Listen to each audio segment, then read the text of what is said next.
আসসালামু আলাইকুম প্রিয় বাংলাদেশি ভাই বোনেরা।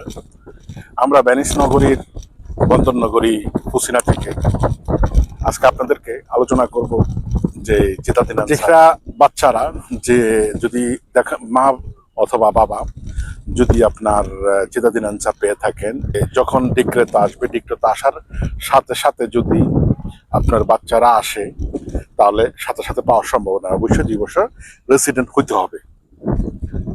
2 বছর রেসিডেন্ট আপনাকে হইতে হবে, তাহলে বাচ্চারা আপনার বাবার সাথে সাথে আচরামেন্টের সাথে পেয়ে যাবেন। যদি আপনার 18 বছর পূর্ণ হয়, তাহলে বাবার সাথে বা মার সাথে চেতাদিনাঞ্চা পাবে না।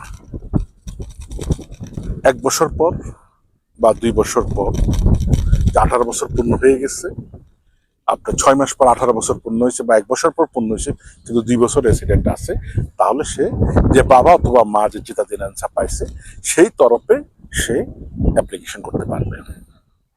আর যদি বাচ্চা এখানে জন্মগ্রহণ করে, যদি বাংলাদেশে চলে যায়, তার রেসিডেন্ট ছিল, যে কোনো কারণে বাংলাদেশে চলে যায়, কিন্তু বাপের আজরামেন্টর সময় আপনার এখানে ছিল না, তাহলে সে চিতাদিনাঞ্চা পাবে না।